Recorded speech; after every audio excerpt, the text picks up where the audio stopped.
ગોંડલ તાલુકાના વાસાવડ ગામે વાસાવડ નદીમાં પૂર આવ્યું છે તો ચમારડી, ધરાઈ, વાવડી સહિતના ગામોમાં ભારે વરસાદ નોંધાયો છે।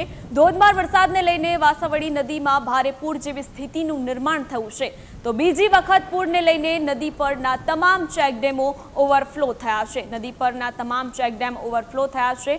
ઘોડાપુર જેવી સ્થિતિનું નિર્માણ થયું છે। વાસાવડી નદીમાં ઘોડાપુર આવ્યું છે। ભારે વરસાદના કારણે નદીમાં પૂર જેવી સ્થિતિ સર્જાઈ છે। નદી પરના તમામ ચેકડેમ ઓવરફ્લો થઈ ગયા છે। તમામ જે નદી નાળા છે તે પાણીમાં ગરકાવ થયા છે। વાસાવડી નદીમાં પૂર આવ્યું છે જેના કારણે સ્થાનિક રહેવાસીઓને મુશ્કેલીનો સામનો કરવાની પણ ફરજ પડી છે। નદી પરના તમામ જે ચેકડેમો છે તે ઓવરફ્લો થતાં હાલાકી વેઠવાનો વારો આવ્યો છે। વાસાવડી નદીમાં ભારે વરસાદના કારણે પૂર જેવી સ્થિતિનું નિર્માણ થયું છે। ત્યારે ગુજરાતમાં હવામાન વિભાગે આગામી કેટલાક દિવસ વરસાદની આગાહી કરી છે। અનેક જિલ્લાઓમાં વરસાદને લઈને આગાહી કરવામાં આવી છે તો ગોંડલમાં પણ ભારે વરસાદની આગાહી હવામાન વિભાગે વ્યક્ત કરી છે।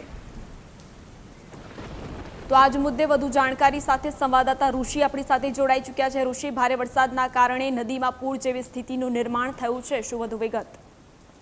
રાજકોટ સહિત સમગ્ર જિલ્લામાં આજે સવારથી મેઘમહેર છે ત્યારે ગોંડલ તાલુકાના વાસાવડ ગામે વાસાવડી નદીમાં ભારે પૂરની સ્થિતિ જોવા મળી રહી છે। ખાસ કરીને વાસાવડ ગામના ઉપરવાસમાં ચમારડી, ધરાઈ અને વાવડી ગામ સહિતમાં પડેલા ધોધમાર વરસાદને કારણે આ વાસાવડી નદીમાં ભારે પૂર આવ્યું છે। પૂરને કારણે તંત્રએ આસપાસના વિસ્તારમાં પણ એલર્ટ જાહેર પહેલેથી જ કરી દીધું હતું। આગામી કામગીરીના ભાગરૂપે તંત્રએ ભારે વરસાદની આગાહીને પગલે લોકોને પણ સાવચેત કરેલા હતા, જેને કારણે કોઈ અત્યારે જાનહાની થઈ નથી।